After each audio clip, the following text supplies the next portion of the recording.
అందరికీ నమస్తకారము. ఎవరికి సమస్యలు రావద్దు. వచ్చిన సమస్యకి పోవాలంటే ముందు డాక్టర్ దేవుని లెక్క కనిపిస్తాడు. మనకి ఏదన్నా అంటే ఫస్ట్ తినంగానే నరాలు జుమ్మ అంటున్నాయి అంటాం కదా, అట్లనే నరాల డాక్టర్ అనొచ్చు, ఏమనొచ్చు. ఎరికోసనా పురికోసనా సార్ అది? వెరికోస్ అండి, వెరికోస్. మేము పురికోస అంటాం. అది కూడా ఎరికోస అంటే నరాలే కదా. నరాలని అంటాం, సంబోధిస్తాము దాన్ని. బట్ బేసిక్గా అవి సిరలు యాక్చువల్గా. అది ఎరికోస ఎందుకు అయింది? ఎరికోస్ అంటే అది పెద్దగా ఉన్నది కాబట్టి ఎరికోస్ అయింది. మామూలుగా అందరికీ సిరలు ఉంటాయి. ఇప్పుడు నాకు కూడా ఇప్పుడు చేతి మీద చూస్తే ఉన్నాయి సిరలు. అందరికి సీరలు ఎందుకు ఉంటాయి సార్? ఉంటాయి, అందరికి కట్టుకున్న వాళ్ళకే ఉంటాయి కదా సీరలు. సిరలు కాదు, సిరలు. సిరలు అంటే బేసిక్గా అవి ఏంటంటే అవి రక్తనాళాలు, కాలికి రక్తం వెళ్తుంది. నరాలను సీరలు కూడా అంటారా? యాక్చువల్గా ఉబ్బు సిరలు అంటారు వీటిని. నరాలంటే మనకి ఇంటికి వచ్చిన కరెంట్ తీగలు, సిరలు అంటే మన ఇంటికి వెళ్తున్న డ్రైనేజ్ పైపులు. సో దీన్ని బాగు చేసేటోడు ప్లంబరు. గమన్లు ఏరే, సీరలు ఏరే. ధమన్లేమో రక్తం తీసుకుపోతాయి, సిరలేమో రక్తం తీసుకొని వస్తాయి. ఓ export transport, loading unloading, loading or going and coming. So ఆ వ్యత్యాసము మనం తెలుసుకుంటే బేసిక్గా ఈ సిరలది ఒక సమస్య. దీనికి ఒక స్పెషలిస్ట్ ఉంటారు, దీనికి బాగు చేసే డాక్టర్లు వేరేగా ఉంటారు. మన మామూలు డాక్టర్లు ఎవరైతే నరాల డాక్టర్లు ఉంటారో లేకపోతే జనరల్ డాక్టర్లు ఉంటారో దీన్ని బాగు చేయలేరు. దీనికి ఒక కృత్రిమ పద్ధతిలో బాగా చేయొచ్చు అనేది ఒక కాన్సెప్ట్ అనమాట. అంటే ఇప్పుడు కొన్ని ఏమో చెట్ల మందుకి వెళ్ళి మీదికెళ్ళి కడతారు కదా, మీదికెళ్ళి కడితే లోపల తక్కువ అవుతాయి అంట అని మేము ఏదైనా కూడా మోకాళ్ళ నొప్పులు అయినా ఏదైనా ఈ పిక్కలలోనే ఉంటాయి. అవి ఎక్కువ పిక్కలు ఉంటాయి. కొంచెం ఆ లేడీస్కి తొడలలో కూడా బాగా వస్తాయి. సో మనం ఏంటంటే కొంచెం మనిషి తత్వం బట్టి కొంచెం లావుగా ఉండి కొంచెం వెయిట్ ఎక్కువ ఉంటే తొడలు ఈ భాగంలో వస్తాయి. కొంచెం స్ట్రైట్గా ఉన్న అంటే సన్నగా ఉండే వాళ్ళకి పిక్కల భాగంలో కూడా బాగా ఉబ్బుతాయి ఈ సిరలు అనేవి. సో చాలా కామన్ కాకుంటే 20% భారతీయులకు ఉంటుంది ఈ ప్రాబ్లం, చాలా ఫ్రీక్వెంట్గా ఉంటుంది. అవ్వ అంటున్నారు కదా, ప్రతి ఒక్క 10 మందిలో 4 ఉంటాయంట కదా. ఈజీగా ఉంటాయి, ప్రతి 10 మందిలో 4. ఇప్పుడు అంటే చిన్న చారల్ లాంటి సిరలు అంటే స్పైడర్ వెయిన్స్ అంటాము. స్పైడర్ వెయిన్స్ మొదలుకొని మెయిన్ వ్యారికోస్ వెయిన్స్ అంటే ఆ పెద్దగుంటే మెయిన్ వ్యారికోస్ వెయిన్స్ అవి కలుపుకుంటే మొత్తం 40% ఇండియన్స్కి ఈ వ్యాధి ఉంటుంది. అబ్బా, చాలా కామన్. 100% శాతంలో 40% శాతం ఉన్నదంటే ఇప్పుడు నేను కూడా అందులో ఉన్నాను. నాకు గిడ పిక్క కాడ ఒకటి దొడ్డుగైంది సార్. ఇడ మీకు డెఫినెట్గా ఉంటాయి. సో ఫర్ ఎగ్జాంపుల్ అది వ్యారికోస్ వెయిన్సే, కాకపోతే కనిపించే ప్రతి వ్యారికోస్ వెయిన్స్కి ట్రీట్మెంట్ చేయాల్సిన అవసరం లేదు. మళ్ళీ అది వేరే స్టోరీ. వెరికోస్ ఉన్నదా అంటే ఉన్నది. మా దగ్గర ఏంటంటే ఈ అందరికి వచ్చిన అందరికీ ఇక మాది ఓన్లీ వెరికోస్ హాస్పిటల్ కాబట్టి స్కానింగ్ గీనింగ్ మా దగ్గర ఫ్రీ అయిపోతుంది అందరికీ. ఇక అయిన తర్వాత కొంతమందికి అవసరం ఉంటుంది ఆపరేషన్, ఓన్లీ 10%. ఎందుకంటే అందరికి నొప్పులు లేదు, బాధ లేదు, కష్టం లేదు, మనిషి ఫిట్ అయ్యారు. ఇప్పుడు మీరు చాలా ఫిట్ అయ్యారు, మేము చూస్తున్నాం మిమ్మల్ని ఎన్నో ఏళ్ళగా. ఇప్పుడు మీరు ఫిట్నెస్ కూడా వచ్చేసింది. సో మీకేం అవసరం ఉండదు, యూఆర్ ఫిట్ మ్యాన్. మీకు మంచిగా అంత body, rest of the body అంత బాగుంది. చిన్న వెరికోసిటీ ఉన్నది విచ్ ఇస్ వెరీ కామన్. దీనికి ఏం ట్రీట్మెంట్ అవసరం లేదు, వదిలేస్తాం. మీరు ఫిట్గా ఉండండి, వాకింగ్ చేయండి, ఎక్సర్సైజ్ చేయండి, కొంచెం జీవితం మంచిగా బతకండి, జీవన శైలిని పెట్టేస్తాం. కొంతమందికి ఏం చేస్తామంటే వాళ్ళకి ఈ వెయిన్స్ ఎక్కువ పెరిగిపోయినా, ఫిట్నెస్ లెవెల్స్ లోగా ఉన్నా, కొంచెం వేరే ఇతర కారణాల వల్ల ఎక్కువ నడవలేకపోయినా వాళ్ళందరికీ మాత్రం కొంచెం అగ్రెసివ్గా ట్రీట్మెంట్ చేయాలి. ఆ ట్రీట్మెంట్లో చాలా కొత్త వెరైటీస్ ఉన్నాయి. అది మా హాస్పిటల్ స్పెషాలిటీ. ఇప్పుడు ఎక్కువ తాతలు అంటే ఫోర్స్ ఫాదర్స్ నుంచి వస్తుందా? ఇది ఎక్కువ 4 fathers నుంచి జెనెటిక్గా వస్తుంది. అంటే దీనిలో ఏంటంటే ఈ వ్యారికోస్ వెయిన్స్ వచ్చే తత్వము మనకి జెనెటిక్గా ఉంటుంది. 94% మంది భారతీయులకి ఈ వ్యారికోస్ వెయిన్స్ ఎవరికో అమ్మలకో, ఫాదర్కో, మామలకో, ఎవరికో ఇక ఫ్యామిలీలో ఉంటేనే అట్లా డిసెండ్ అవుతుంది అన్నట్టు. ఆస్తులతో పాటు ఇది కూడా ఎరికోస కూడా పురికోస లెక్క ఇచ్చేస్తారు అన్నట్టు. అంటే ఇది ఆపరేషనమే ఉంటుందా లేకుంటే నరాలు ఇప్పుడు గుండెలకు పైపులు వేస్తారు చూడు, అట్లా పైపులతో చేస్తారా లేకుంటే ఆపరేషన్ చేస్తారా? సో ఇప్పుడు కొత్తగా ఈ వ్యారికోస్ వెయిన్స్కి చేసే ట్రీట్మెంట్ మొత్తం పైపుల ద్వారానే చేస్తాం. గుండెకి ఎట్లయితే ఇక్కడ మనం తొడ భాగం నుంచి పైకి పోయి స్టెంట్లు వేస్తామో అదే విధంగా కాలు కింద సైడ్ పోయి ఈ వెయిన్స్ అన్నిటిని లోపల నుంచి. సో ఫస్ట్ ఏం చేస్తామంటే అందరికీ మేము చెప్పినట్టుగా స్కానింగ్ చేసుకుంటాం. ఆ స్కానింగ్ ఏంటంటే ఒక్కొక్కరిది ఒక నక్ష ఉంటుంది. ఇప్పుడు మనం స్ట్రైట్ వెళ్ళాలా, లెఫ్ట్కి వెళ్ళాలా, రైట్కి. సో ఒక్కటి ఏంటంటే ఎవరైతే మీకు వెరికోస్ ట్రీట్మెంట్ చేస్తారో మామూలుగా ఏమైందంటే మీరు డాక్టర్కి పోగానే వాడు స్కానింగ్ రాస్తారు, మీరు ఎక్కడికో బయటికి పోయి స్కానింగ్ చేసుకుంటారు. ఆ స్కానింగ్ తప్పులు తడకలతో వస్తారు. ఎందుకంటే అన్ని యాంగిల్స్ వాడికి తెలియదు, వాడు ట్రీటింగ్ డాక్టర్ కాదు. సో మా వ్యవస్థలో ఏంటంటే ఎన్ని యాంగిల్స్ ఉన్నాయి మేమే స్కానింగ్ చేస్తాం. ఇదే స్కానింగ్ మిషన్ మళ్ళీ ఆపరేషన్ రూమ్ తీసుకుపోయి చిన్న సూది మార్గంలో ఎక్కడా కట్ చేయడం కానీ, కుట్లేయడం కానీ, మత్తీయడం లేకుండా లోపల అన్ని కరిగిస్తాం. ఎట్లయితే సేమ్ పైపుల ద్వారా చేస్తామో అట్లాంటి పైపులు కింద వైపు పంపిస్తాం. నాకు కాల్ సైడ్ పంపిస్తాం, పైకి పంపించాం. పంపించకుండా కాలులోనే చేస్తాం. నో టచ్ టెక్నిక్స్ అంటాం, ఫారెన్లో నో టచ్ అంటాం దీన్ని. నేను అమెరికాలో చదువుకొని వచ్చిన, బయట దేశం అక్కడ చదువుకొచ్చి 14 ఏళ్ళు చదువుకొని ప్రాక్టీస్ చేసి వచ్చినాడ. సో ఆడికెళ్ళి ఈ టెక్నాలజీ అంతా ఇంపోర్ట్ చేసి తీసుకొచ్చి, నేను వచ్చినప్పుడు హైదరాబాద్ ఎవరు చేయకపోతుండే. వస్తాయి ఇక మిషన్లు కూడా మొత్తం పెట్లో పెట్టుకొని వచ్చిన, ఎందుకంటే ఇక్కడ లేవు అవి, డీలర్స్ లేవు అప్పుడు. 2015లో డీలర్స్ లేకుండే దీనికి హైదరాబాద్లో. సో ఫస్ట్ ఈ లేజర్ స్టార్ట్ చేసిందే నేను. ఇది స్టార్ట్ చేసి ఏం చేసినామంటే మొత్తం ఇవన్నీ కూడా మనమే సెటప్ చేసినాం ఫస్ట్ టైం ఇండియాలో. ఇప్పటికీ ఇండియాలో highest number of varicose veins మన దగ్గరే జరుగుతాయి, 400 ఆపరేషన్లు జరుగుతాయి నెలకి. సో ఇదంతా కూడా మనం సెటప్ చేసాం. కానీ ఇక్కడ అర్థం చేసుకున్న విషయం ఏంటంటే ఇది చాలా కృత్రిమ పద్ధతి. అంటే ఏడా కట్టింగ్, స్టిచ్చింగ్, మత్తీయడం ఏముండదు, ఎందుకంటే అంత పైపుల ద్వారా. సో మీకు మత్తీయడం కానీ నడుములో సూదియడం కానీ ఏముండదు, లోపల కరగబెట్టేస్తాం. ఇవి మీరు చేసుకుని అర్ధగంటకి ఇంటికి వెళ్ళిపోవచ్చు. So no no no complications, అసలు కాంప్లికేషన్ ఉండవు. ఇప్పుడు ఈ మీరు అనేటి సీరియల్ ఉన్నాయి కదా సార్, ఇవి ఇంత ఫస్ట్ ఏమో జర్రెలంత ఉంటాయి సన్నం, తర్వాత అవి ఫాములంత అవుతాయి. ఫాములంత అయినా కూడా నొప్పి అనిపించేది, ఏమనిపించేది. మళ్ళీ దీనికి కలస్కెను గుండెకు ఏమన్నా అటాక్.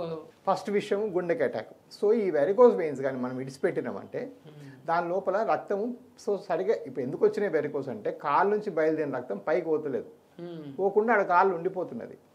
సో ఆ ఉండిపోయిన రక్తం ఏంటంటే గడ్డ కట్టేస్తుంది.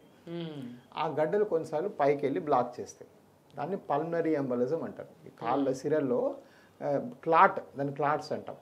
ఎట్లయితే మనం ఇప్పుడు మన నీరు కదలకుంటే నాచబడుతుంది కదా, అదే డ్రైనేజ్ లెక్క అంతే. అది ఉండి మళ్ళా తినే అన్నంలోకి వస్తే ఎట్లయితుంది, కక్కొస్తుంది. సో గట్లనే ఇది హార్ట్కి పోతే హార్ట్ బ్లాక్ అవుతుంది ఫస్ట్. సో వెరీ కామన్ అట్లా కావడం. సో ఇది ఒక సర్క్యులేషన్ ఫెయిల్యూర్. సో ఒకటి ఇది హార్ట్ సమస్య. 2 ఈ చిన్న జర్రులకు బయలుదేరి అది కొంచెం పాములై పెద్దగా అవుతాయి. సో అది కోర్సు. ఒకప్పుడు ఏం అనేవాళ్ళం అంటే ఇది కొంచెం పాములకు ఉంటేనే ట్రీట్మెంట్ చేస్తాము, ఈ చిన్న జర్లకు ట్రీట్మెంట్ లేదు, అది మైనర్ ప్రొసీజర్ అనుకునేవాళ్ళం.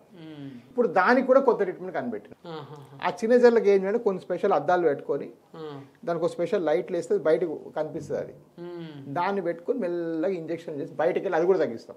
సో అర్లీగా వచ్చి ఈ జెరల్ స్టేజ్లో కూడా మనం క్యూర్ చేసేసేయచ్చు. ఈ పాములు ఏదో కూడా వెయిట్ చేయక్కర్లేదు. ఆ రెండో వ్యవస్థ ఏదో చిన్న చారల్లాగా ఉండే వెయిన్స్ని ట్రీట్ చేస్తామో దాన్ని క్లాట్స్ అంటాం. అది కూడా మన వ్యవస్థ మళ్ళీ ఇండియాలో మనమే ఫస్ట్, ఇంకెవరి దగ్గర లేదు అది. సో ఈ 2 వ్యవస్థలు పెట్టాం కాబట్టి ఎటువంటి ప్రాబ్లం అంటే ఒక పక్కన చిన్న జర్రులాగా ఉండే చిన్న వెయిన్స్ అయితేనేమి, పాములాగా ఉండే పెద్ద వెయిన్స్ అయితేనేమి, గుండెలో క్లాట్ వస్తేనేమి, లేకపోతే అడ్వాన్స్ స్టేజ్లో ఏమైందంటే సర్క్యులేషన్ సరిగా లేక కాళ్ళ పుండ్లు పడతాయి. పుండ్లు కూడా అవుతాయి. ఇన్ఫ్యాక్ట్ అందరు షుగర్ వాళ్ళు అనుకుంటారు, షుగర్ కన్నా పుండ్లు మచ్ మోర్ కామన్ వెరికోస్ వల్ల. సో 1% ఆఫ్ ఇండియన్స్కి పుండ్లు అవుతాయి. సో ఈ పుండ్లు తగ్గించే వ్యవస్థ అయితే మరికొంతమందికి ఈ వెరికోస్ నెగ్లెక్ట్ చేయడం వల్ల కాళ్ళలోన మీకు బోధకాలు అవుతుంది, ఉబ్బిపోతుంది, అంటే దొడ్డుగా అయిపోతుంది. మొద్దు లేక ఇంత దొడ్డు ఏనుక్కాలు అంటాం ఊర్లలో. ఆ ఏనుక్కాలు కూడా వెరికోస్ లక్షణమే. సో దాన్ని కూడా తగ్గించే వ్యవస్థ. సో ఇది ఒక సూపర్ మార్కెట్. అన్ని స్టేజ్ల్లో కూడా మనం దానికి సొల్యూషన్ ఇవ్వాలి. ఇవాళ రేపు ఏమవుతుందంటే మేము జస్ట్ ఈ పైప్ పెట్టి తీసేస్తామని చాలామంది తయారయ్యారు, చాలామంది. బట్ అది ఒక్కటి సరిపోదు. పైప్ పెట్టడం అనేది మన ట్రీట్మెంట్ వ్యవస్థలో ఒక చిన్న భాగం. అది అసలు స్టేజ్ ఏంది, దాన్ని ఎట్లా కనుక్కున్నాక ఏ స్టేజ్కి ఏం ట్రీట్మెంట్ ఇస్తున్నాం అనేది ఈ వ్యవస్థ అంతా సెటప్ చేయడం అనేది ప్రప్రథమంగా మళ్ళీ రాకుండా చేయాలి. మనం రాకుండా ఎందుకు చేస్తాము అంటే దానికి సక్సెస్ రేట్ ఎక్కువ ఉంటుంది. సక్సెస్ రేట్ ఎట్లా ఎక్కువ ఉంటుంది అంటే మన ఓన్ స్కానింగ్ మనం చేసినాం కాబట్టి. సో మనం అట్లా స్కాన్ చేస్తే ఏమైందంటే మనకు క్లియర్గా తెలుసు అసలు ఫస్ట్ ఏం వేరియేషన్స్ ఉన్నాయి ఈ పేషెంట్లను. అందరు వెయిన్స్ ఒకలాగా ఉండవు, మీకు అలా ఉంటాయి, మీకు అలా ఉంటాయి. సో ఆ వేరియేషన్ ఫస్ట్ తెలుసుకుంటేనే మన సక్సెస్ పెరుగుతుంది. కానీ ఎంత చేసినా 1-2%లో మళ్ళీ వస్తాయి. ఆ వచ్చే వాళ్ళకి, ఎందుకంటే మన వ్యవస్థ అందరిలోకి పెద్దదిగా మనం నమ్ముకొని చాలా ఊళ్ళకి వెళ్ళి వస్తారు, వేరే దేశాలకి వెళ్ళి వస్తారు కాబట్టి ఆ 1-2% వాళ్ళందరికీ నేను మళ్ళీ ఫ్రీగా చేస్తాను. అది మా వ్యవస్థలో పెట్టేసుకున్న సిస్టమ్. ఫార్ వస్తే మళ్ళీ ఫ్రీ. ఎందుకంటే అది నాకు ఇక వ్యవస్థలో, ఎందుకంటే వాళ్ళకి వాళ్ళకి తెలియదు కదా జెనెటిక్స్ ఏం చెప్తాం ఇక ఫ్యామిలీ అని. వాళ్ళ మనసులో ఏముంది, మన డాక్టర్ దగ్గర పోయినాం, నాకు తగ్గలే, నాకు మళ్ళీ వచ్చింది. అందుకు నేను మళ్ళీ దానికి ఆర్గ్యుమెంట్ చేయను, నీ వల్ల వచ్చింది, నీ బ్యాడ్ వల్ల వచ్చింది, చేసేస్తాం, మన దగ్గర కొన్ని వేలు అవుతున్నాయి, ఒకటి ఎక్స్ట్రా అయితే నాకేం భయం. సో ఆ వ్యవస్థ అట్లా కూడా క్రియేట్ చేసినాం. ఇప్పుడు నెత్తురు ఎర్రగా ఉంటుంది సార్, ఎర్రగుండు కమల మళ్ళా నరాలన్నీ పచ్చగా ఎందుకైతే ఆకుపచ్చ కలరా? కరెక్ట్. సో నెత్తురు ధమనుల అంటే ధమనులు మనం హార్ట్ నుంచి కిందకి వెళ్తున్న నెత్తురే ఫుల్ రెడ్ ఉంటుంది, కింద నుంచి వెనక్కి వస్తున్న రక్తము బ్లూయిష్ ఉంటుంది, బ్లాకిష్ ఉంటుంది కొంచెం, ఎందుకంటే అక్కడ ఆక్సిజన్ అయిపోయింది కదా. సో హార్ట్ ఆక్సిజన్ పంపు చేస్తుంది, సో ఆ కిందకి వెళ్తున్నది ఫుల్ ఆక్సిజన్ ఉంటుంది. ఆక్సిజన్ అయిపోయిన రక్తం కొంచెం నీలి రంగు ఉంటుంది, అందుకే కృష్ణుడు నీలంగా ఉంటాడు. సో ఈ నీలి రంగు కొంచెం ఏదైతే ఉంటుందో అది గ్రీనిష్ గా బ్లాకిష్ గా తయారవుతుంది. అది కూడా మన స్కిన్ కలర్ బట్టి, మళ్ళీ కొంచెం డార్క్ కలర్ ఉంటుంది, బ్లాకిష్ ఉంటుంది నరము, కొంచెం వైట్గా ఉండే వాళ్ళు గ్రీన్గా ఉంటుంది. ఇప్పుడు చిక్కగా పల్సగా 2 రకాలు ఉంటుంది కదా, నీళ్ళు తాగితే పల్సగా అవుతుందా ఎట్లా? నీళ్ళు తాగితే పల్చగా కావక్కర్లేదు, బట్ నీళ్ళు తాగడం అవసరం, ఎందుకంటే ఆ డెన్సిటీ మెయింటైన్ చేసుకుంటుంది. మళ్ళీ బాడీలో అదంతా సిస్టమ్ ఉంటుంది, మరీ పల్చగా మరీ చిక్కగా చేయలేదు. అంటే అఫ్ కోర్స్ ఎక్స్ట్రీమ్గా సన్లో వండుకొని సన్ స్ట్రోక్ వస్తే చిక్కగా అయి పడిపోతాం, అది వేరే సంగతి. బట్ మోస్ట్లీ మనం చేసుకునే డైలీ వ్యవస్థలో ఒక థిక్నెస్ రేంజ్లోనే ఉంటుంది. నీళ్ళు తక్కువ తాగితే ఇక్కడ ఉంటుంది, నీళ్ళు ఎక్కువ తాగితే ఇక్కడ ఉంటుంది. Okay, but beyond a point ఉండదు. మీ దగ్గర ఈ టెస్టులు కూడా ఫ్రీ అన్నారు కదా? అవును సార్, ఆల్ డాప్లర్ ఏదైతే రక్త పరీక్షలు కాదు కానీ కాలికి ఐడెంటిఫై చేయాల్సిన, మీకు వాస్కులర్ ప్రాబ్లమ్ ఐడెంటిఫై చేయాల్సిన స్కానింగ్లు అన్నీ ఫ్రీ మా దగ్గర. అది ఎప్పటి నుంచిగా, ఎందుకంటే మా మిషన్లు కూడా అట్లా అయిపోయినాయి. ఆల్మోస్ట్ 25 మిషన్లు ఉన్నాయి అట్లా స్కానింగ్ మిషన్లు. ఎందుకంటే వ్యవస్థ ఇప్పుడు 22 సిటీలు ఉన్నది మాకు. 22 సిటీలు 5 రాష్ట్రాలలో, ఇండియాలో బిగ్గెస్ట్ వాస్కులర్ యూనిట్. సో ఇవన్నీ ఏంటంటే చేయడం వల్ల ఇప్పుడు నాకు అక్కడ వీడు చేసి ఒక 1000 రూపాయలు ఈ స్కాన్ మీద సంపాదించుకోవడం నాకు పాయింటే కాదు. ఐడెంటిఫై అవ్వాలి, 10 మందికి ఈ విషయం తెలియరావాలి, 40% పీపుల్కి ఇది విషయం, అంటే ఎంతమంది, కొన్ని లక్షల కోట్ల మంది తెలవాలి ఈ విషయం. అది ఇంపార్టెంట్ నాకు. ఇప్పుడు నా వేరే గోల్స్ ఉన్నాయి. ఇప్పుడు ఇంట్లోనే 2-3 రకాలు ఉన్నాయి కదా సార్, గ్లూకోజ్, ఇంకోటి క్లాసా? సో 3 రకాలండి బేసిక్గా. ఒకటి ఈ లోపల ఈ మెయిన్ మనం పాముల లెక్క పెద్ద వెయిన్స్ అనుకున్నాం కదా, దానికి ఏం ట్రీట్మెంట్ చేయాలి, దానికి ట్రీట్మెంట్ చేయడానికి లేజర్ గురించి మాట్లాడాం. అంటే చిన్న సూది పెట్టి ఒక వైర్ పెట్టి కాల్ చేస్తాం. అదే మాదిరి దాని లోపల పెట్టి ఒక చిన్న బంకలాంటి ఇడుస్తాం, దాన్ని గ్లూ అంటాం. గ్లూకోజ్ కాదు, గ్లూ. ఆ గ్లూతో ఏమవుతుందంటే మొత్తం ఈ వెయిన్ అంతా చచ్చుబడిపోతుంది, ఎక్కడ కటింగ్ స్టిచ్చింగ్ ఉండదు, అసలు ఆ మాత్రం కూడా కాలుకు మత్తియాల్సిన అవసరం లేదు. గ్లూ చేసినాక కాలుకి సాక్స్ వేసుకోవాల్సిన అవసరం లేదు, వెంటనే పనులు చేసుకోవచ్చు. కొంచెం లేజర్కి కాస్త ఒక అర్ధగంట గంట డిలే అవుతుంది పోవడం, బట్ కొంచెం గ్లూ కొంచెం కాస్ట్ కొంచెం ఉంటుంది, లేజర్ తక్కువ ఉంటుంది. ఇవి 2 కాకుండా ఈ చిన్న చిన్న చారలు ఏవైతే కొమ్మలు ఉన్నాయో వాటికి చేసేది క్లాక్స్. సో క్లాక్స్ మెయిన్ వేసలకు కాదు, మెయిన్ పాములకు కాదు, ఈ సైడ్ కొమ్మలకి చేసేది క్లాక్స్, మెయిన్ చెట్టుకి చేసేది గ్లూ కానీ లేజర్ కానీ. ఎన్ని దినాలు ఉండవలసి వస్తుంది మీ తాన ఇది పెద్దది చేసుకుంటే? వెరికోస్ చేసుకుంటే చేసిన అర్ధగంటకి మీరు ఇంటికి వెళ్ళిపోవచ్చు. అర్ధగంటకి వెళ్ళిపోవచ్చు. మా దగ్గర అందరికీ సేమ్ డే డిశ్చార్జ్ ఉంటుంది. ఇన్సూరెన్స్ పేషెంట్లకు కూడా మేము ఉంచాం 24 hours. చాలా మంది అంటారు ఇన్సూరెన్స్ 24 hour అడ్మిషన్ ఉండాలని, మాకు అవసరం లేదు. మరి ఆపరేషన్ అయిందంటే జాలీగా పండ్లు, డబ్బులు రొట్టె, ఇంకా అవి ఇవి తీసుకొని వచ్చి చుట్టాలు వలకరించిపోవాలి కదా. మీరు అర్ధగంటలనే ఇంటికి పోతే ఏమైనా అదే కదా ఫస్ట్ మాకు వచ్చారు. సో అందుకే నేను యాక్చువల్గా హాస్పిటల్ కట్టిందే దానికి. నేను ఫస్ట్ మొదలు పెట్టినప్పుడు క్లినిక్ కట్టిన చిన్నది. అందరూ అదే అడుగుతారు, అదేంది మీరు ఆపరేషన్ నిజంగా చేసిర్రా? మా డాక్టరు, మా ఊర్లో డాక్టరు ఈ ఆపరేషన్ చేసి ఇంత పాము చూపించిండు, మీరు ఫోటోలు ఏవి అంటే ఫోటోలు ఉండవు, లోపల చేసేసి ఇక ఫోటో తీస్తే కదా ఫోటో ఉంటుంది. మరి వచ్చిన వాళ్ళు పలకరియాలి కదా సార్, అయ్యో ఇంత దొడ్డున్నదా, ఇగో ఎంత అయింది తిప్పలు పాపం అంటే జరసేపు ఏడవాలి. దీనికి కూడా సైడ్ ఎఫెక్ట్లు ఉంటాయా సార్? ఈ వారికోస్ వెయిన్స్ ఏం సైడ్ ఎఫెక్ట్స్ ఉండవండి. చిన్న చిన్న నొప్పులు వస్తాయి 7వ రోజు నుంచి 10వ రోజు వరకు. దానికి మనం ఏం చేస్తామంటే కొన్ని మందులు పెడతాము, ఆ మందుల వల్ల అది ఆటోమేటిక్గా తగ్గిపోతాయి.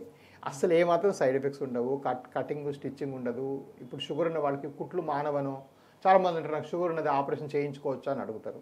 దానికి సంబంధమే లేదు, అసలు మీరు చేసుకుని వెంటనే పనులు చేసుకోవచ్చు. సో ఎటువంటి లింక్స్ కానీ రిలేషన్షిప్స్ కానీ లేవు. సో ఆటోమేటిక్గా చేసుకోవచ్చు, ఏం సైడ్ ఎఫెక్ట్స్ ఉండవు, అండ్ మంచి రిలీఫ్ వచ్చేస్తుంది. మంచిగా చెప్పారు సార్. నరాలు, సిరలు, దమన్లు, అవును, ఈ రెండుకి ట్రాన్స్పోర్ట్ ఎక్స్పోర్ట్ మళ్ళీ ఎట్లా చేయాలి, ఇది క్లాసిక్ ఏంటిది, గ్లూట్ ఏంటిది, వివరంగా అర్థం కాని వాళ్ళకి అర్థమయ్యేటట్టు. నాకు నెత్తిలో ముందు ఇదే ఎర్రగా అంటే ఎర్రగా ఉండాలి కానీ పచ్చగా అవుతున్నాయి, నాకేమో అది ఏంది కళ్ళ పసకలు కూడా అయినాయా, నరాలు పచ్చగా అవుతున్నాయిరా, 40 దాటంగానే నరాలు తేలుడు, ఇవన్నీ ఒకటి రోగం లేక అనుకుంటుంటే. అంటే ఇప్పుడు వేజ్తో పాటు అవి తేలుతుంటాయి. ఎట్లయినా కొవ్వు తక్కువైన కొద్దీ ఇది మీదకి వస్తుంది, తెప్పల మీదకి వెళ్ళి లేచినట్టు. మంచిగా చెప్పారు రాజా గారు, పేరుకు తగ్గట్టే. మీకు 2 మీ దావకాన్లు 2 ఉన్నాయి కదా సార్? 22. అప్పుడు 4 కావాలి. మళ్ళకిత కల్లా మంచిగా ప్రపంచవ్యాప్తంగా మీ పేరు ఇంకా రాజా అనే అన్ని కనిపించాలి. ఏబిస్ A to Z ఇలా నరాలకు సంబంధించిన అన్ని దొరుకుతాయంట అని ప్రపంచానికి తెలియాలి. మన దేశంలో అయితే ఆల్రెడీగా హీట్ అయింది. మీరు మంచిగా చేయాలి. జనాలకు కూడా ఎక్కువ బీపీఎల్ఏ వస్తున్నారు అంటారు కదా, బిలో పావర్టీ లైన్, వాళ్ళకు కూడా చూడనట్టు ఎన్ని ఇస్తాన్ని కాని అన్నట్టు నడిపిస్తున్నారు. రాజా గారు మీ మనసు మహారాజు లెక్కనే మీ మంచిగా నడవాలని కోరుకుంటున్నాం. థ్యాంక్స్. మీరు కూడా కావాలంటే నరాలకు ఏమైనా ప్రాబ్లం ఉన్నప్పుడు పోయి ఎవిస్ అనే దవాఖానకు పోయి రాజా గారిని కలవండి. ఆడ ఈ లైట్ వేసి చూసి అప్పటిదప్పట్లా రూపాయి తీసుకోకుండా ఉన్నది లేనిది అప్పుడే చెప్పేస్తాడు. ఓకేనా? Thanks for watching.